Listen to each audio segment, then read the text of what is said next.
Let's call this meeting of the monthly Firefighter Book Club to order. My guest for this month is Jarrod Sergi that wrote the book No Nonsense Leadership.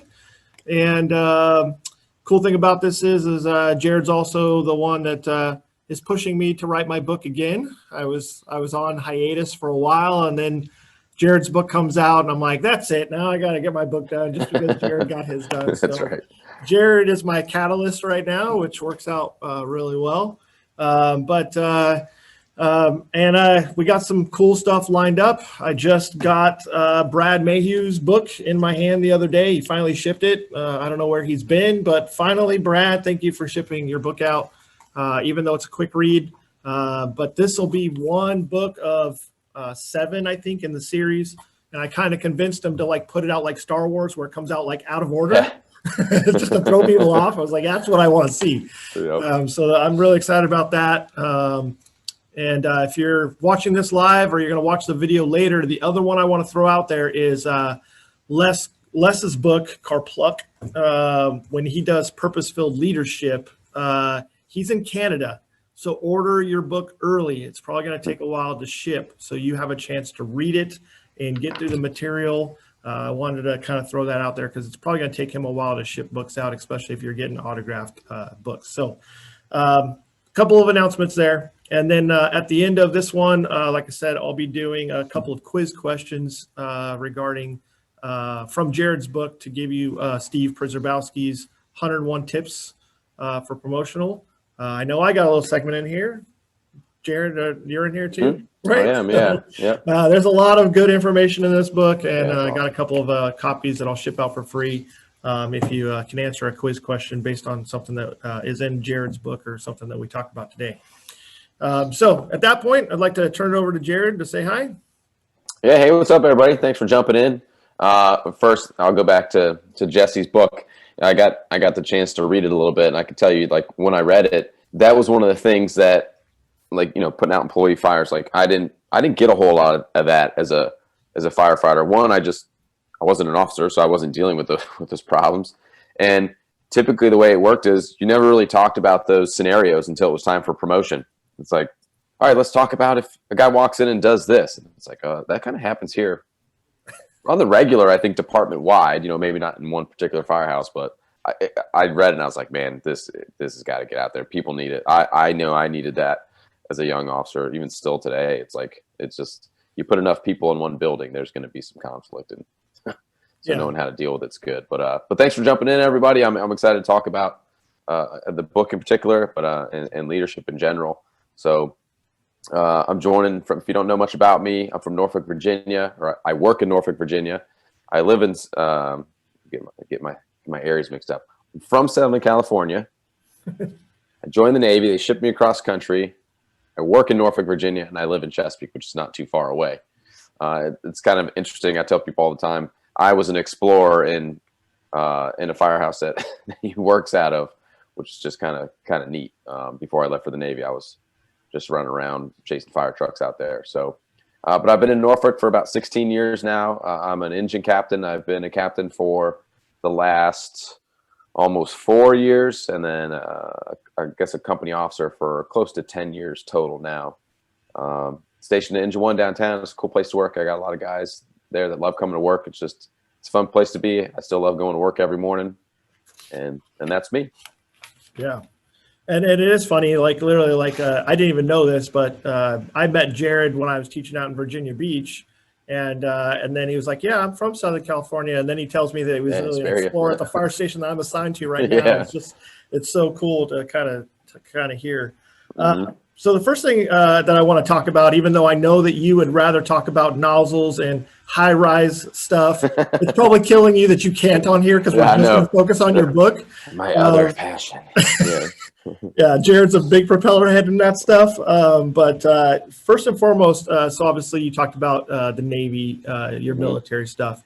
And I think a lot of times we go back to, we see a lot of leadership movies and we read a lot of leadership books, and it always goes back to the military. And I think sometimes it's that leadership under fire, you're kind of forced to be a leader, whether that's the way that they train you through recruit school and all the way up, or some of those decisions that you're making under fire, like I said, and that you might not be able to like go back to your fire station and give these big inspirational speeches on cleaning the station, but I think a lot of that you can still apply to the firehouse. So how does your experience in the Navy kind of apply to what you do today? So I was fortunate, I didn't know what I was getting myself into, probably like a lot of 18-year-old kids. But when I joined the military, it's like you said, there was no choice really to not step up, or even promote. Really, it was like you either stepped up or you stepped out, or you stepped aside, you did something else. It's almost like the military just demanded that you step into a leadership role, and at a young age. I mean, the Navy is full of a bunch of 18-year-olds supervised by a bunch of 23-year-olds, in charge of millions of dollars worth of equipment.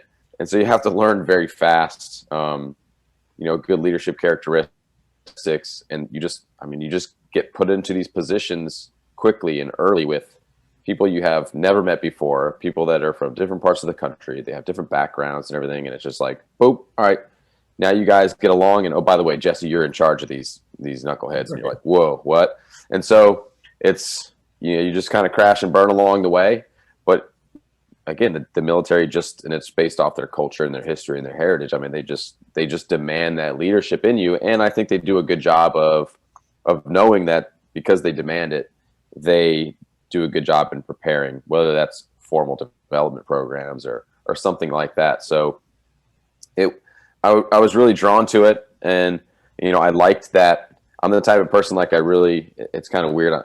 Some people, I don't know if anybody watches that same way. I am like a structured guy. And it's like, again, it comes from the military. I like being told to wear a uniform. I like being told this is where I got to be at 7:00. I like having a routine. That's just me. And so when I was getting out, my grandfather he retired from Los Angeles County, and he worked in Baldwin Park. And so I was familiar with the fire department. I wasn't like super into it as a kid.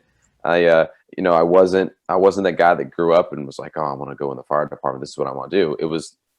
I liked being in the military. And then when it was time for me to get out, I knew that the fire service was very similar. And so it was an easy transition for me. And I was able to take a lot of those things I learned when it came to leadership and followership and trying to manage people the best I could into the firehouse, and I think that helped me a lot with dealing with all kinds of different situations.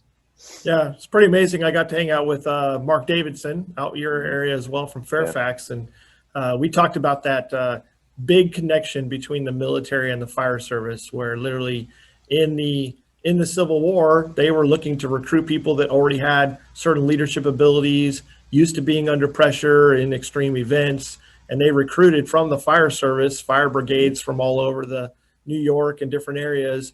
And then eventually when the Civil War ends, well, then the fire service is looking to recruit people that are used to making decisions under critical, so then they recruit those same people. And that's how we really became a paramilitary fire service, like we talk about, is really that Civil War connection.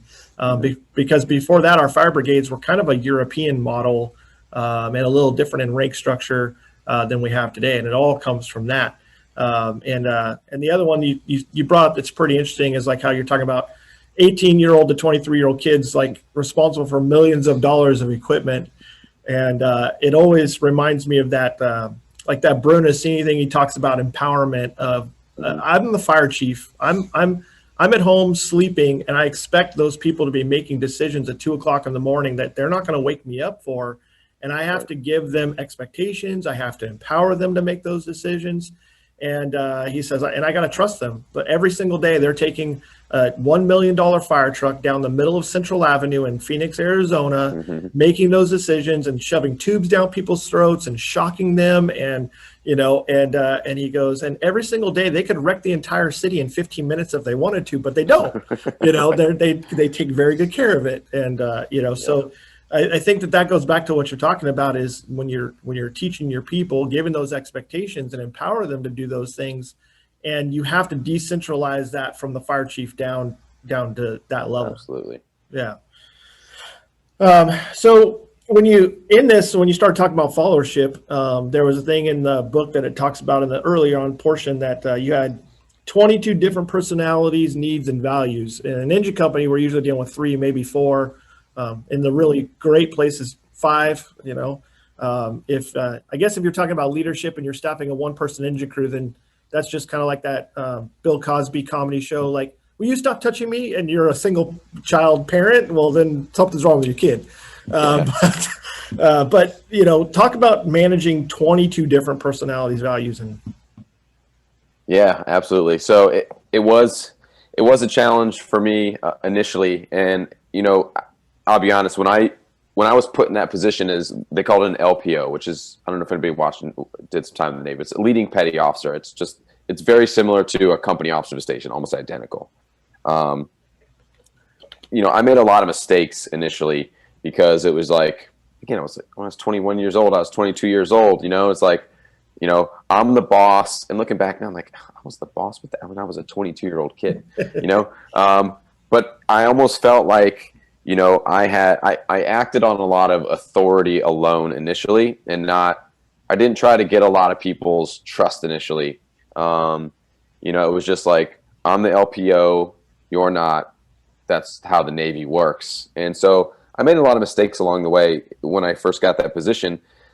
What did help me, and this was just the model of that military structure, is you were not allowed to just come in and be like, oh, well, Jesse's good, he's going to be the LPO. Like, you have to work your way. You have to spend time in different, with my job in particular, I had to spend time in 2 different shops. I had to be what's called a work center supervisor, which means I'm in charge of one of those shops before I become the LPO.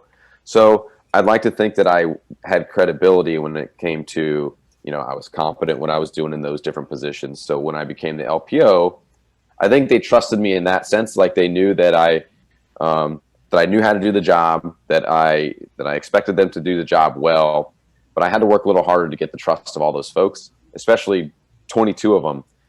So I had to learn quickly that, one, I didn't know it all. I had a lot to learn. Not only about my job, but leadership in general. And, I had to learn that it was okay to ask for help, like, hey, man, I'm struggling here. Like, I'm the boss. I'm supposed to know it all. And I had to go to my chiefs on occasion. And then the other thing was, and I see Jim just popped in. I just listened to him and John's podcast earlier on my way home from work, is humility, right? Like, so I'll give you a good example. 8 people that I went to A school with, we all ended up on the same ship.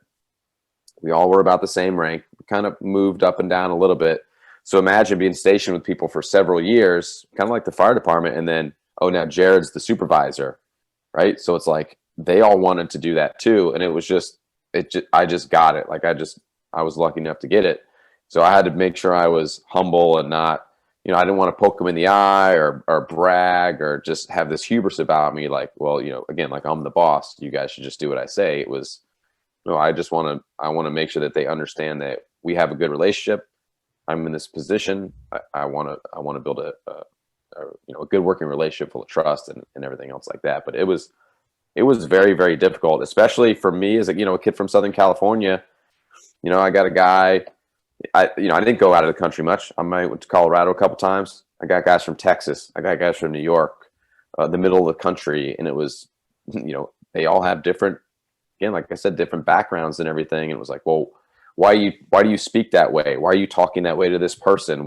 I don't understand, And so those are the things that I learned early, and it was very difficult for me initially. But I think once I got on my feet, I asked for some help. I had some people along the way that helped me out. I was able to kind of get on track, and I like to think I did well when I left. Yeah, I think a lot of us, when we first promote, we think we can just get everything done just by yelling. And like you said, you quickly figure out, like, look, this is not the way to get people to do work. It only lasts for so long. And and I, like you said, you kind of read my book, and applying fireground terminology to dealing with employee fires. The Slicers acronym was like the easiest thing that I ever did with it, because I already had the RICE-L acronym as far as types of power you can apply: reward power, legitimate power, coercion, all that kind of stuff. And adding sympathy and empathy and social power to make it Slicers was just like the easiest thing ever. But you can't tap into coercion all the time. You can't tap into reward power all the time. you have to like figure out, well, how am I actually going to get them to actually be productive things there. Um, so amazingly enough, myself and Jarrod did an episode of firefighters and fire trucks getting ice cream together. Unfortunately, we call it the lost episode because that video is nowhere to be found. We don't know where the recording is. But there was an interesting topic of discussion that we had in there, and I'm going to relate it to where you're talking about getting pinned, getting the collar brass, and even in the book, you actually talk about tacking on the crow, right? When you actually started doing the petty officer stuff. But the importance of the importance when you get promoted to company officer, that there's some type of tradition or formal ceremony to actually get your collar brass pinned on. If your department, if you're getting promoted to lieutenant or company officer, and you have to go down to the uniform store and purchase those bugles yourself, and then pin them on your collar, and then the next day you have bugles on, there's a problem that needs to be done. But I think that even worse so is probationary firefighters when they are finishing probation. It seems like there's a lot of departments out there now, like they're coming up on their 365 days, and the big event is, well, what are you going to cook us for your last meal, right? Where it should be a celebration of them completing probation, they're making us dinner. And so Jarrod's got a great story of one of his probationary firefighters that I'll let him share, and I'll tell you how it inspired me to change the way that I think about that. So, yeah. So I'll share with you a couple different things that I've done, but the one is you talk about the steak and shrimp dinner that we do. No, I think this one was the high rise where the firefighter came out on the roof that you told me, and his family was there. Remember that? Oh, I've done something like that, but I don't remember that. You getting me confused? It's a story you told me, so maybe you got it from somebody else. We have done something where we did like a walkthrough, and it was like, hey, let's just go out. We're going to walk through some buildings, and that's exactly what we did. Like, hey, it's always cool to go up on top of the building and look at the city and stuff. And we coordinated with this person's family, I snuck them in there, like got all the building managers to agree, put them up on the roof, and then when they walked up there, just made a big to do about it. We actually had I don't know if I told you, we had a helmet shield that we gave him for the station. You know, hey, this is what you do. He switched it out on his helmet and took a bunch of pictures. We still do like the meal thing. That is like a diehard tradition in Norfolk. That's like one of those things that if we stopped doing, the world would stop spinning. And you know, and there's people that don't like it. You know, like this rookie's got to go out and spend $200 and something or more, depending on a station. Like, well, that's just not right. And people are like, but that's just the way it is. Right. And it's like, well, but we shouldn't be doing that. But that's just the way it is here, you know? Yeah. So things like that, things like, you know, getting a plaque, inviting their family up to the station. And some guys are good about it. They'll ask them to come, and I open it up to their family because I want it to be a big deal. Like, hey, you got off probation. Like, you're part of the team. Not that you weren't before, but it's just kind of a milestone. And, you know, we talk about retention and recruitment, and holy cow, are we struggling with recruitment especially. But like retention, I'm not a human resources rep. I don't have these creative ways to keep people. Like, if anybody has ways to keep people from leaving the fire department, I'm all ears. But as an officer, those are the things I think that could help us. You know, like if someone shows up to my station the very first day, and this is not something that I made up. I wish I knew who told me that they did this because I stole it right from them. They sit them down the first day and they tell them, look, you are part of a team now. Everything that you do or don't do affects other people. And what you do here is important work. Like, sure, you're going to go pick people up out of bed, you know, or up off the floor. You're going to put them in bed. You're going to go get in your gear for some kids and do a big show for them. You're going to install smoke detectors. Depending on your agency, you might be painting hydrants. You're going to do vehicle inspections and comprehensives. You're going to clean toilets. Oh, and by the way, you also will go to structure fires, and then you'll also go to traps, and you'll also go to good medicals. But you're going to do a lot of that other stuff. Right. So we let them know from the start that that's what they do, and we let them know from the start, like, you're valued here. Like, we we need you here. And it's important that you enjoy coming to work, and we just create that environment for them. So any chance I get to recognize somebody coming off probation, I always try to make it a big deal, because I know to them it's a big deal. Like, I can remember getting off probation. That was a big deal to me. So I try to make it a big deal for them too. Yeah. So like I said, I'll tell you how Jarrod telling me that kind of inspired a change in me. I had a probationary firefighter at my station shortly after that. And I kind of mixed the big dinner in with the same type of thing. I told him, like, hey, when you're making this big dinner for the crew, make sure you add a couple of meals on there, because I'm going to have my family come up. And then I really sounded like a jerk, because it's like, you're not only just cooking like the crew dinner, but you're also making my family dinner. But I wasn't bringing my family up. I actually invited his family up, contacted his wife, said, hey, this is what we're going to do. We're going to do a big thing for dinner tonight. You guys are all invited up to have dinner with us. And I told him early that day, I said, hey, I need your task book. I want to make sure we completed everything so that we are sure we're done with your probation. So I started reviewing his task book that morning, and I purposely left off like a thermal imaging camera drill we were supposed to do up until the end of that last thing. So that morning I tell him, he's already like in the kitchen, like prepping this like 5-course meal. Mm-hmm. And I tell him, like, oh man, I'm so sorry. I forgot. We have to do a thermal imaging camera drill sometime today. And so let me know when the best time is to squeeze it in. So right before his family shows up, we go and do this tick drill. I lay out a bunch of equipment in a dark room, and I have them identify a rope bag, and it's amazing. Like, you can't tell rope from charged electrical cord on a tick, because of the sheathing and the insulation, So I'm like, that's cool. We put some ice down, and it's like, what is that? And he goes, well, it looks like coal. I said, don't think about color. Think about temperature. It's very dark. It's going to be coal, right? So an SCBA mask, an access. He identifies all of these things. And I say, okay, now we got to go do a drill where we actually talk about sweeping, go high, go medium, go low, look for exits, look for this stuff. And then at the end, it's like, okay, go in the station and do a search. So we have him like fully bunkered up. He goes in the door of the station. He's sweeping with the tick. We go around the corner into the kitchen. He's sweeping with the tick. We go to the stove and the oven where he's making this 5-course meal. He identifies the heat signature. And then we go around the corner to the day room. And I go, okay, this next room, we're going to look for victims. And he opens up the door and starts sweeping with the tick. And I have his wife and his 2 kids sitting in the recliners in the day room.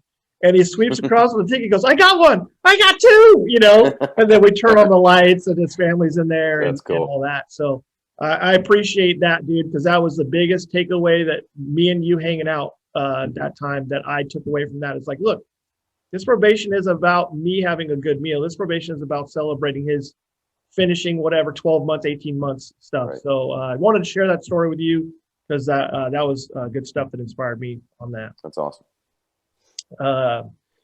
So the other thing is, you said you got a couple of things out of the military. The 2 big things when they did tackle the crow, like you called it, is everybody always said, take care of your people and don't forget what you came from. Can you elaborate on that?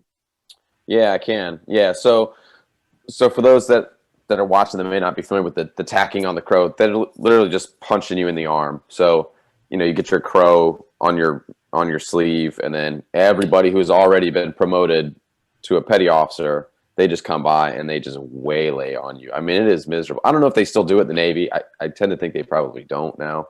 But I mean, my arm was black and blue, and it was just miserable. So, I mean, there was people going to sick bay because they couldn't work because their arm was so bruised up. And it was like, oh, well, yeah, it's, you just got frocked. You got your crow tacked on you. You go to work Thursday, go lay in your rack. And like, that was just the norm. Right. So when I would hear this all the time, right? Like, hey, look out for your people. Don't forget where you came from, especially at promotion time. Like my chiefs and my officers would say that to me. And then anytime like I was counseled, which happened a couple times to me, right? Or I didn't do something the right way, or I was beating myself up, they would always say, hey, look, like whatever happens, just remember to look out for your people and don't forget where you came from. And I can remember having my department head, and I'll elaborate on these in a second, but I can remember having my department head tell me, especially the don't forget where you came from part. He's like, look, there's been times where I have, and he's like, and I feel like I'm a pretty good leader as a department head. He's like, but I feel like I have forgotten where I came from sometimes. And he says, and I don't think I do it on purpose. I don't want to do that on purpose. No, who would, right? So I think you have to actively like remind yourself of that by whatever way you do it, whether it's, if you're an executive chief, you just get out of the office and you go putz around the firehouses for a couple hours. As a company officer, we get bogged down with reports and evals and everything else, and it's like, wait a second, let me push myself away from the desk and go get involved from the crew. Let me jump in a workout with them. Let me go do a drill with them. I think you have to actively work at that. So when I heard those things, I thought it was gold. And for looking out for your people, for me, what that means is like not covering for them, because I've heard look out for your people kind of used in a bad way. Right. Like for me, looking out for my people, and I probably say in the book, like I tell my folks all the time, like when I look out for you, I look out for your morale, your welfare, your professional development, everything. Like it's important to me that you go home to your family in the morning. With that, like I will back you up 100% if you're right, but I will also hold you 100% responsible if you're wrong. Like that, to me, that's looking out for your people. There's a little accountability in there as well, of course. So I think those two things are important. And I tell people all the time, like I was one of those guys, man, I was crazy lucky for the people that I worked for and with as I got promoted. Man, the captain I had was a rock star. I had awesome chiefs, like just good people all around me. I was very, very lucky when it comes to that. And I know that not everybody gets that luxury. Sometimes you have to, you have to do a little prison time every now and then, and you go work for that crew or that officer or firehouse or whatever. But you want to do better. You're inspired to develop people and inspire others. And I think if you do those two things, and if you do them correctly, you look out for your people, and you don't forget where you came from, and you do it with empathy and sometimes compassion. And I think you're more than halfway there as far as, gaining trust or developing trust and credibility amongst a crew. And I think they'll see that in you if you're making those attempts and you're honest about it and you're humble about it and things like that. Yeah. Well, and you kind of just brought up that whole, sometimes you got to do that management by walking around and, and at the same time, as a company officer, you got to understand, like they also need their own space sometimes too. You can't just always be part of the crew. If I go out and do some management by walking around and my engineer and firefighter are out in the apparatus bays and they're yucking it up, and I come out there and all of a sudden they lock up, and it's, you got to know they're talking about one of two things. Either they're talking about something you don't want to know about, or B, they're talking about you. So yeah, I have like my off limit places in the firehouse, like the bunk room. I don't ever go in their bunk room. I just don't, like, unless I have to go in there, like I'm chasing a rat through the fire station, like it just happens to go in their bunk room or something. I stay out of there. That's their safe space, right? I don't mess around with that area. That's kind of an off limits place for me, because you're right. They have to have that time to disconnect and unplug and do whatever they do when the captain's not around, right? Yeah, for sure. And it goes back to another thing that you talked about in your book is sometimes you also have to be a good manager, right? You talk about, you got to do reports, you got to do some of that stuff, right? So what's some of the things that you found in your role as a company officer that are difficult in being a manager? So that was one of the things that I was, I guess I'll just say, not really prepared for it. It's like, what's the captain doing in there, man? What the hell's that guy working on? And then it's like, whoa, I've always been in a bigger station as an officer. So I've had anywhere between 11 to 15 people on my roster. And so it's like, not only do I have all these people at various performance levels, I have all those things that you talked about, the evals, the reports, the whatever it is. And for me, I'm lucky. Like, I don't have really a whole lot of extra duties other than just running the firehouse. But depending on the department size, you might be a captain that has to not only run the firehouse, but you have a bunch of other things that your chiefs have given you. So I had to learn quickly how to manage time. And if you were to tell me that like time management was not it's very important, I'm like, yeah, who cares? Right. Time management, I really got to worry about that as a company officer. But holy cow, whoever said that was 100% correct. So every day I come in, I had to learn, I had to prioritize things. I had to, like, I am a sticky note freak. So if you come in, like when I'm off shift, there's probably about 5 or 6 different things. And is as silly as it sounds, I have to write down every single thing that I want to do. Like, even if I have it in my head and I'm pretty sure I'll remember it, I have to write it down because one, I have the memory of a fish and I'll just forget. But it keeps me on track. So as I'm moving throughout my day and I'm like, man, the day got away from me. It's 2 o'clock. I have to look at my list and prioritize things. And usually that goes like, is this an operational need? Are there time restrictions on this? Can this wait till next week? Can this wait till next month? And the other thing that I had to really learn how to do was delegate, which I wasn't always very good at. And I'm really still not very good at it, to be totally honest with you. So that's something that I have to work on, is just being able to let go of things and projects and give them to other people and trust that they are going to do them correctly, because many times they will. And I have to provide direction every now and then, but that is absolutely something that I'm trying to learn to do better, is just delegate those things instead of taking it all on my plate. And it could be a challenge, and especially in a large station, if kind of that's where you are as well. Yeah, and that's the big thing is, I mean, you have to delegate, not only because you're just so time overloaded as a company officer, but it also is empowering your people. It gives them that ability to do things, gives you opportunities to praise them and give them corrective action if they're not doing something correctly. But a lot of times we under delegate. Sometimes it would take me a lot longer to explain what I want done, and I could just go do it myself. So Yeah, we get into that exactly. trap and the delegation. You talk about having a to-do list in here. That's huge in time management. Being portable. If I go work at another fire station and I don't have computer files that I can access on a thumb drive or a portable drive, and I'm working an overtime somewhere else, it's like, oh, well, I can't work on that today because I'm not at my own station. Well, then you're not doing yourself, a service. And time management is huge. I think pretty funny is there was a year that I was teaching out in your area, Virginia Beach, and they called me up like, hey, what classes do you want to do? And I have a list of classes I can do. And they're like, well, why don't you do your time management class? And I rolled my eyes like, really, that's what you want? You want this? Nobody's going to come to that class. It was one of my most attended classes in Virginia Beach. So apparently I'm not the only person that has time management problems. And the best part about that was there was a storm going on in Texas. I had a layover where I had to go to San Antonio. I had to fly out the next day. I was almost late to that class. I'm like, I'm going to teach a time management class. I'm going to be late to it. So, time management is definitely huge. Looks like we got some questions coming up here. One of the first ones that's coming up: what's your best piece of advice for aspiring or new company officers? Yeah, so I see Jim's got a couple in there. The second one's going to tie into it, and it's the first chapter, is just preparing for the role. I think that is the most important.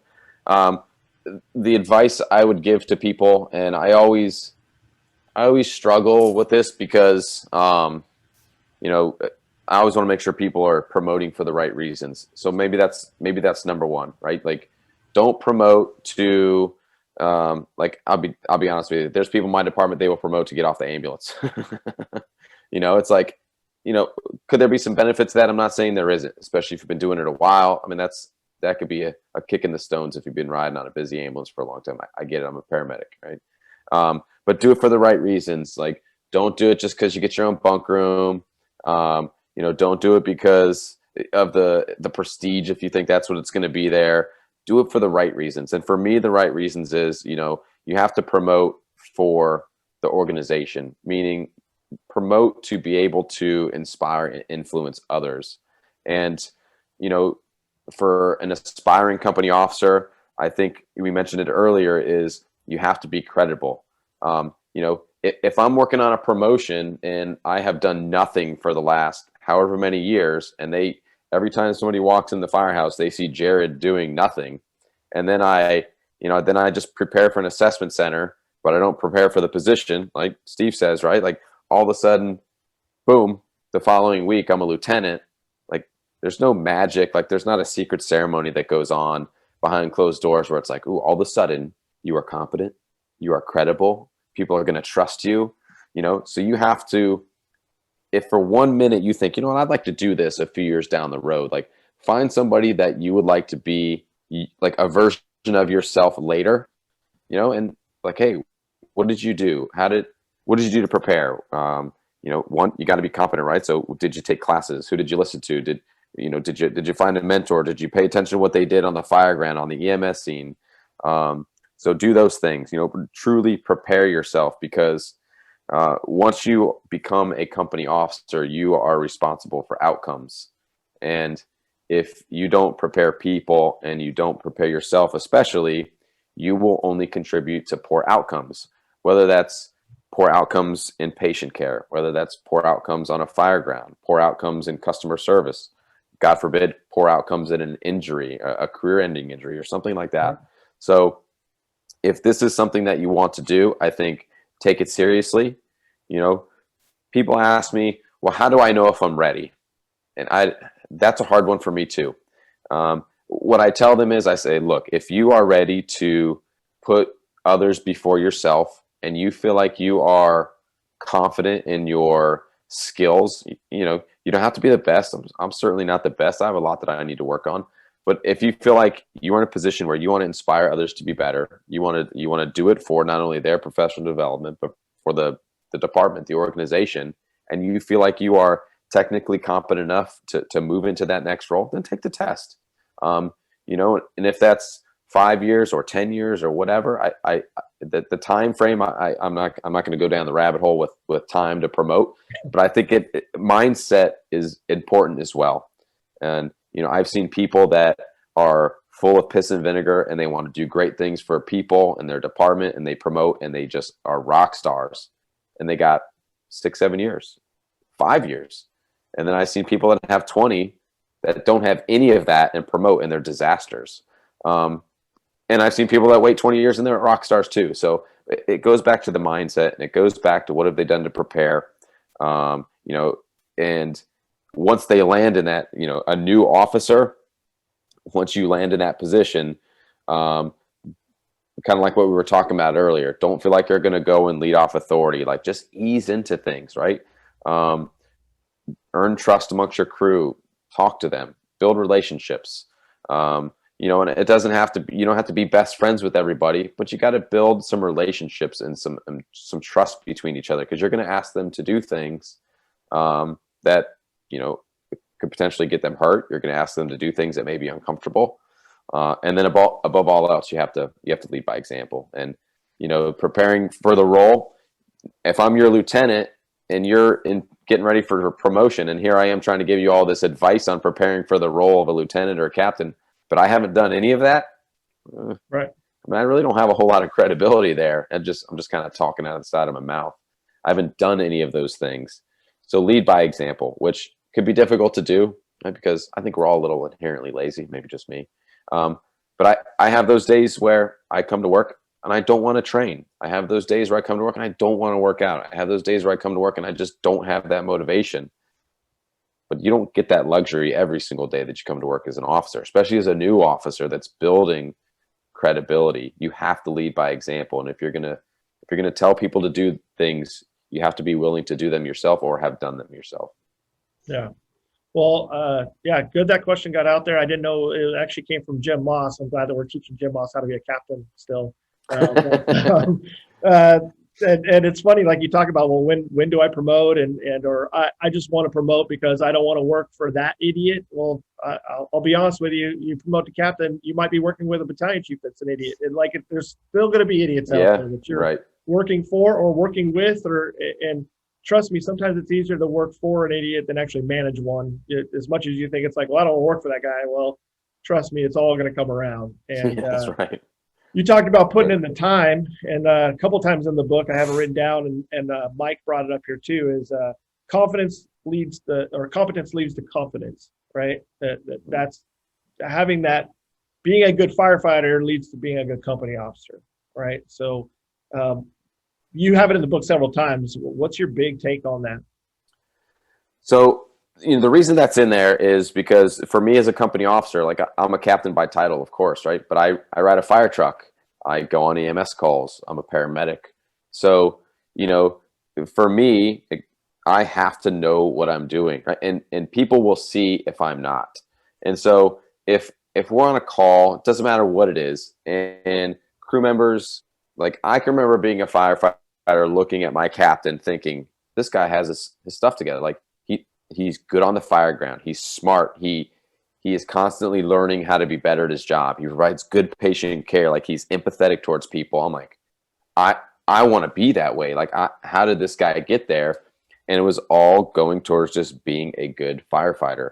And I think that's important for people moving up to promote. Like, there's all kinds of classes that are good. I think my neighbor's a buddy or my son's friends coming over knocking at the door. So I think it's important that you learn things like management and leadership. Of course, those things are important. But to me, you are still a firefighter on that truck. Like, you have to be good at forcing doors, stretching lines, throwing ladders, providing good EMS care. Like, that is what you do for the most part every day. And not only that, you supervise and you manage other people doing those things. So again, lead by example, right? You have to be competent. And when your crew members, they may not even know anything about you. Maybe they never even worked with you before. But if they go to work for you and you're a new officer in their station, they see that you are competent and you're making good decisions and you know what you're doing, you've already got some trust there, right? Regardless of if you hadn't started to build relationships with them. You may not know the person's wife's name. You don't know what they do for their part-time gig. But they go to work and they see that you are a competent professional. They're going to be confident that you are going to lead them on the right path. Yeah. Well, and going back to what you just said, the competence is the first part about that, but then eventually knowing their wife's name and knowing that stuff is going to lead Absolutely. even further down the road with building the trust stuff. You talk about that in the book, kind of where you're kind of creepy, like jotting down notes about Totally creepy. about your people. But it leads us to chapter 3, like sizing up your people, and it's chapter 1 in my book, right? Doing a size up. I look at how are they built? What's their building construction? That's the first, to manage an employee fire, you first have to understand building construction, right? So getting to know your people, getting to know your folks, sitting down, asking them questions about their personal life. And it's amazing that they always talk about, right, they don't care about how much you know until they know about how much you care, right? So hey, I'm a great firefighter. That's one thing. And they might come to you with technical questions about the fire engine or the fire ground. And that's the first and foremost thing for Jarrod. If I want to know something about high rise or water flow, Jarrod's still that person to go to. But for a firefighter to come to Jarrod or myself and say, hey, I think me and Wendy are getting a divorce. Right. That takes the other side of that, building that trust and relationships that, you can be a very competent firefighter and a competent officer commanding the scenes and talking on the radio and all that kind of stuff. But if you don't have that other element of that, you're going to lose that piece. Yes. That's so important. And I was not always that way. I'll be honest with you. Like, as a young firefighter, I had that mindset, like, we are the best station around here. We are friggin' awesome. And if you don't have our mindset and you don't love this job like us, then there must be something wrong with you. Like, you're not a good firefighter. What do you even do? And it was just this abrasive approach to, I didn't size people up. And, when I became an officer, I realized, like, look, there is no way, like, not everybody thinks like me. Like, I cannot go to work with this mindset that, well, if you don't think on my level and you aren't out there doing exactly what I'm doing, or you're not going to X amount of conferences a year, well, then you're just not a good firefighter. And I struggled with that for a while because who wouldn't want that around them? Like that's just what I almost demanded of people. And truthfully, I probably damaged some relationships early on in my career because I thought that way. So I had to quickly set myself straight, right? And say, look, if I'm going to be effective in developing a person or a crew or pushing a project, it didn't matter what it was. I had to learn how to size people up the right way and figure out, all the things we talked about, their family, their kids, how long they've been in the fire department, why they act a certain way, maybe why, people have coined them having a bad attitude. Like, well, why do they have a bad attitude? These are the things that I wanted to try to figure out about people, so I can hopefully help them. And I think that's so important to do as an officer, because, you know, you're surrounded by them, you know, not only whatever 10 days a month, but in a 24-hour shift, you're probably in that station like 20 hours, you know, like total, and you're out running calls and stuff, but you're out there, you do your call, you come back, you're in the station 18 to 20 hours just surrounded by these people. Yeah. Well, and that's the thing too, is like, I consider myself pretty engaged in the fire service, and I still don't come up to your level on most days. That engagement level, it's very easy to become callous to the other people in the fire service, or a mercenary, if you will, on like, look, this is our mission. And you have to understand, like, not everybody is driven in the fire station, you know, like some of us were. You know, I grew up from the time I was 5 years old. I knew what I wanted to do. I wanted to be a firefighter, and some people kind of got to where we're at today, and they're here at the firehouse through a different route. And you know, so knowing how they got there, what motivates them today, and how you can actually apply that, I think is huge. So the other one, we talked about sizing up your people. Chapter 4 gets into expectations, and I think we've hit on this a little bit already, like, you know, but there's a ton of different ways out there. And I personally don't believe, like, it's your first day as a brand new company officer that you're going to sit down and give them this huge list of expectations, and then, or even worse, having this printed list of expectations and then having them sign it, that they understand what your expectations are. I think that you might have a hit list, like in the first couple, like the first meeting with them, like, hey, here's some of the basics. This is what I expect. And at the same time, here's some of my quirks that you should be aware of before we go on this call. And but expectations are ongoing. And I think that's one of the things that officers learn, that expectations are not just a one-time shot, because at the same time, you'll also be pretty underwhelmed when you figure out, well, I've already laid this expectation out for them on the first day we work together. Why aren't they doing it? And yet, why do I have to remind them all the time? It's a constant thing, right? So what was some of the stuff you covered in expectations? So when I first you know, started talking about expectations with people, I can remember one of the guys, currently a captain now, he was like, look, you know, you sit down, you go over your expectations with people. And it's kind of funny, because I was like, well, what do you mean? Like, how do I go over my expectations? He's like, we just go over them with them. We just discuss them. I'm like I sit down at the table with them all and just talk about it. He's like, yeah, bonehead, just sit down and you can go over it. I'm like, okay. And so it was, well, what do I say? Like, I expect a lot from people, anything from taking care of the firehouse to what we do on the rig. And it was like, well, what do I do? Like, what do I say specifically? And so he helped me do it, and I come up with 4, and they're very, like, they're nothing earth shattering. Right. And I agree 100% with you. Like, going in the first day and like, I've been here an hour, we're going to sit down and go over my expectations. That may work. But that is all based off, like, your feel of the crew. Do you know them? Maybe you have relationships with them already. It's very dependent. Like, I've sat down with my crew, and I've only been there a couple shifts, and I've laid them out, and then I've had to wait like a month to sit down and really go over expectations formally, because, you know, if I went in and I did it the first day, you know, like, and I think I mentioned in the book, like, when I got my first assignment as a captain, I was the junior guy at the station. They were all very senior to me, like 20 plus years. Just imagine my first day if I went in there like hour 1, like, all right, guys, I just want to sit down at the table and I'm going to go over my expectations with you. They'd be like, who the hell is this guy? You know? So I was still able to sit down with them, but I had to adjust a little bit. And one of the things that helped me, and I think helps me deliver it, and for anybody that's like, man, this is going to be awkward sitting down and going over expectations with people, this is exactly what I tell them. I say, hey, look, guys, you know, I'll try to get the truck out of service. I'll sit down. We're all at the galley table, and I'll say, hey, look, you know, things have been going good here. This is what I've noticed. We've, you know, whatever I say, but ultimately I tell them, look, I want to take this opportunity to go over some expectations with you all.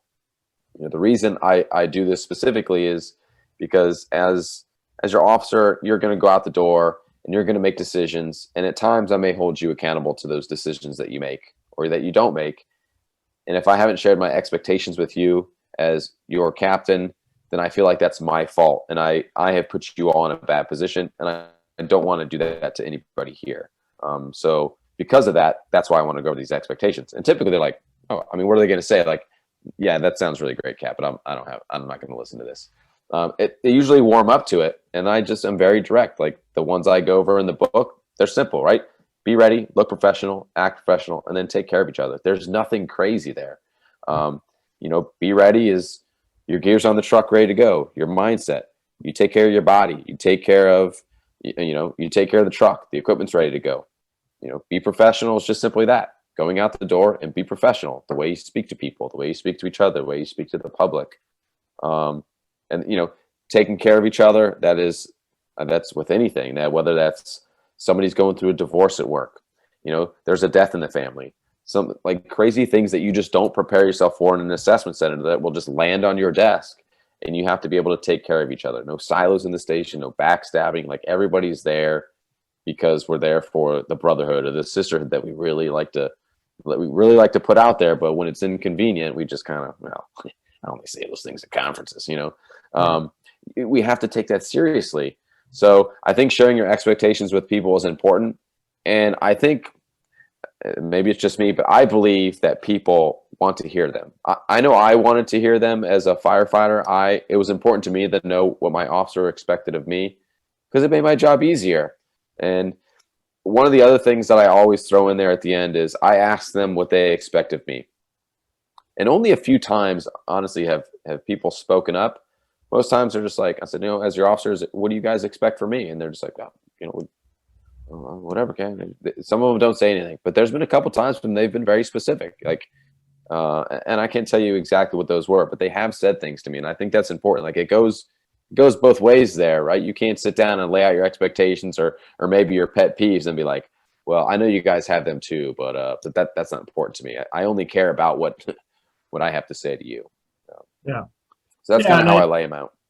I totally agree. I mean, I think if you literally just walked in the station and you didn't say anything about what you expect, number one, they're going to be craving that, like you said. I believe the same thing. And number two, if you don't lay out expectations and you just go, oh, we're just going to run calls and just see how it goes. Yeah, like I said, you're setting yourself up for failure as well. As usual, I have not only double booked myself, but triple booked myself. I'm actually going in classroom 1 to do strategies and tactics for employee fires and a company officer class.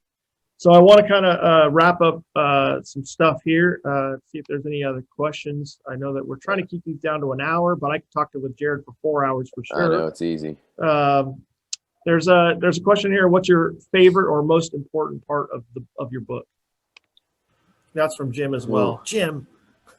Jim with all the questions. You already had your show. He already answered it. He got it. Yeah. So it was the chapter, and one just came to mind. The story that I told about Dominique. I put that in there for a very specific reason, and it's not to toot my own horn or anything like that. But if you read that story about that guy in the Navy and about pinning that warfare pin or his chief's anchors on his chest, like I think sometimes like leadership is hard, and I think that's one thing that I would tell people. Like I struggle at times too, and I'm like, man, am I screwing this up? Am I doing a good job? And it's very difficult, and I think sometimes it's easy to get frustrated, and as an officer, because it's like you want this instant gratification. It's like you listen to these podcasts, you read these books, you take these classes, you talk to your mentors, and then you go to do something in your station, and it's like it's not working. Leadership is a marathon sometimes, and it's not a sprint. There's no it's like a diet, right? Like it takes time. You're not going to just get like 8-pack abs. Like I'm not going to go in my fridge and eat a salad and then tomorrow I'm going to wake up like, oh my gosh, this is amazing. It takes time, and it's like you might have 3 steps forward, 2 steps back, 10 steps back, 2 steps forward, 20 steps forward. So I think you have to be patient. I think you have to understand that you are dealing with people and personalities, and everybody has a different gas pedal. Everybody has a different tempo, and you have to be understanding of that, and just know that, leadership is not, it's not difficult, but it's hard. Like it's hard to describe. The principles seem very easy. The concepts, like, yeah, of course we're going to do that, but actually applying it can be very, very difficult and very challenging at times. So just be patient. Keep learning. Be humble. Be open to asking for help and admitting when you're wrong. Those things are important. Own your mistakes. Publicly at times, even if necessary. Because again, that's just going to give you more credibility. Be like, wow, this captain's a human being, just like I am, right? Yeah, very cool stuff. So I'm going to wrap up this meeting as far as myself, and then I'll give you guys opportunities. This will be kind of a weird meeting. I'm going to let you guys ask questions to Jarrod specifically after I bounce out, and I'll just keep the Zoom chat open. But I want to wrap up this meeting. Like I said, next month's book is Origins by Brad Mayhew. Very short read, but the weird thing about it, like I said, is this will turn out to be 6 or 7 books by the time it's all done. So there might not be a lot of content that we're covering as far as this book goes, but Brad has a wealth of knowledge on fire investigations, fatality fires, and the Yarnell Hill fire in particular, that he was part of that investigation. But the cool thing about it is, like I said, when it's done, it'll be like 6 or 7 books that jump around in his life on how the very first fatality fire, he was part of the investigation team and how it went, and how we used to place blame on individuals, and now the culture has changed to where we're looking for the root cause and culture and the way we train and things like that. So it'll be great stuff, even though there might not be a lot of content in the book. I guarantee you it's going to lead to some great conversations. Last but not least, I want to, like I said, throw out 2 questions, give you guys an opportunity to get a copy of Steve Priz's book. So the first question I'm going to ask out there is,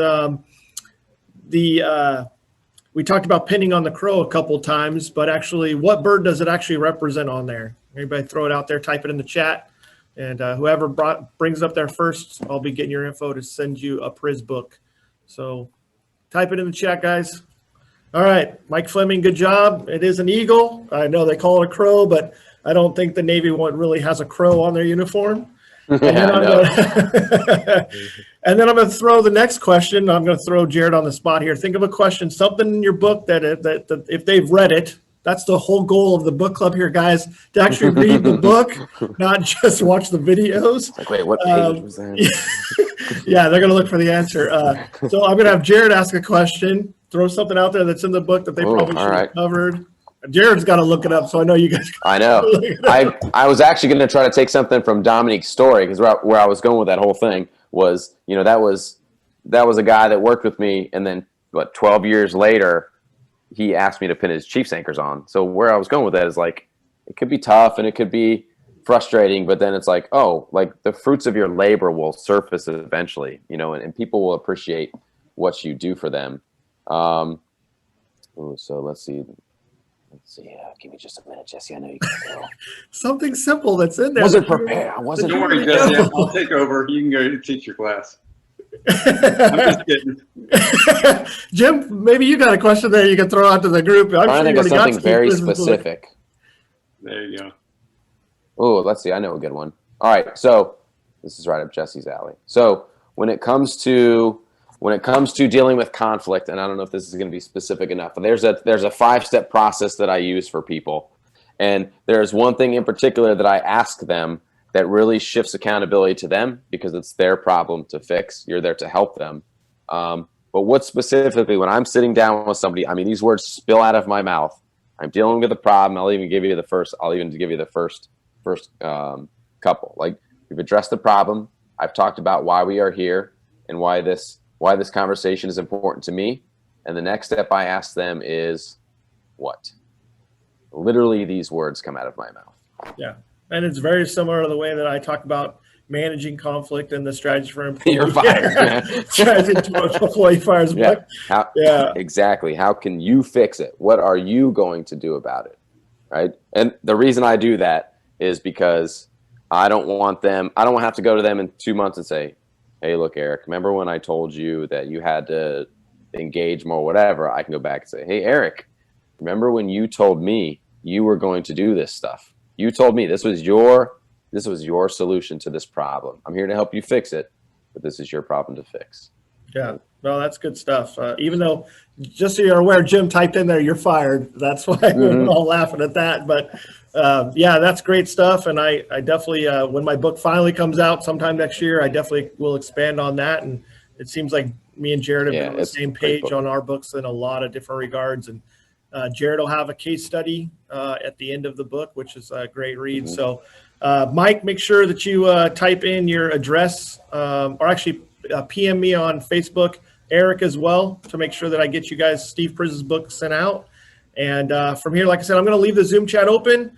By all means, you guys knock yourself out, ask Jarrod questions. As long as Jarrod can stay, I'm going to go teach another class. So I will see you guys later on. Cool. All right. See you, Jesse. Actually, that probably requires my computer. I'm going to check on my class. You guys got like 5 or 6 minutes. Yeah, Jay, what's up, man? I was listening to your podcast with John this morning when I was coming home, and then I was listening the day before when I was going into work. It was awesome. It was great. He does great. He's awesome. Yeah. You listen to Kayla's, right? Yeah. Man, she's awesome. She has a big influence around here. It's funny, Kayla was one of the first people I called when we got a new station and we ordered a ton of CrossFit equipment. And so, some people, they don't take that stuff too well. They're like, wait a minute, where's like my regular bench, my free weights, just exactly. So I was like, Kayla, I need some help. Like, can you come over to the station? Like, can you show us a few things? Like, I'm really trying to get these folks to warm up to the new equipment we got. And she was awesome, man. She's killer. Yep, she is awesome. Well, I got to get going, brother. But all right, man. It was good seeing you. Good hanging out with you guys. All right, Jim. See you, man. See you. I'm gonna mute you guys, and I'm gonna try to put my PowerPoint over the top of you and let you guys keep rolling. I know you're good, man. If you got stuff to do, what you were teaching another class? What? Yeah, I got to go in a company officer class and do my strategy and tactics for employee fires. So cool. Nice. Gentlemen, thanks for being here once again. See you next month. The date for the Origins class or the Origins meeting probably has to change. Again, double booking myself. It's a time management problem. I do too. So I'll be sending out a new date on that one here shortly for Brad. And again, thanks for guys coming on and some good conversation. Cool. See you guys. Thanks for jumping in. All right. See you, Phil.